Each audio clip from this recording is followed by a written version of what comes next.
My name is Oliver Bryant, and this is my Week 1 assignment of FTT 111, Firearms Inspection and Troubleshooting. Starting off, you wanted us to do a functions check on a firearm and demonstrate the cycle of operations. First off, I'm going to go ahead and make sure there's no live ammunition on my desk, and I'm going to clear the firearm. So first off, I'm going to remove the feed source, set that aside, and then I will check the firearm with it being pointed in a safe direction. And I will visually and physically check to make sure there's no ammunition. As you can see, there's nothing in there, no magazine.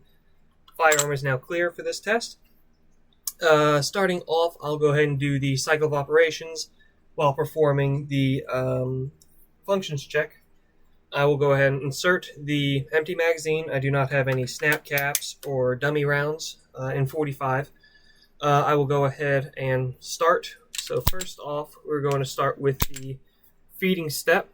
So in theory, if I had ammunition, right there is my follower on my magazine, and with the slide moving forward, it would strip a bullet from the magazine, hitting, as you can see, the small silver piece down there.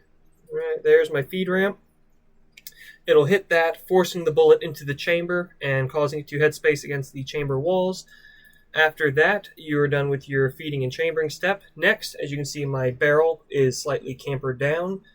Further on the step, you will have the locking step, which is that with the slide or the barrel engaging with the locking lugs on the front and sometimes back, or even some rounds handguns will have the locking lugs along the side corners. Moving on to the firing step, pointing the firearm in a safe direction, you'll hear an audible click. Firearm is fired. Then you would have the blowback from that round once the case has contracted with the cause of temperature drop and the gas pressure being released in the firearm. You would have the unlocking step, which is when the slide moves back.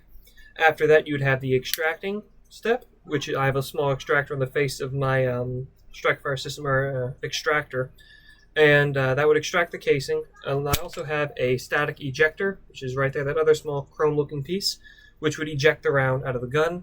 And the final step in this movement action would be the cocking step when the slide is all the way back. So now with a functions test, I will make sure that the trigger fires and resets. There's no ammunition in the firearm. I'll remove magazine again, just so I'm sure of that. So I'll point the gun in a safe direction, fire, trigger, engage the sear, or release the sear, went ahead, caused the striker to hit the primer. I will test the trigger reset. You'll hear an audible click. Then I will test my safeties, and I'll test my trigger safety first. Nothing happens. I'll test it with the back strap pushed in, but no trigger safety engaged. Triggered, locks, and does not move. Then I will test both together, just to ensure that works. Cycle's good. If I did have dummy rounds or other snap caps or any other rounds of that such, I could demonstrate the firearm actually feeding and ejecting. I do not have any of those at this time, so I'll have to get those for future demonstrations. But that was my demonstration of a functions check and the cycle of operations on my firearm. Thank you and goodbye.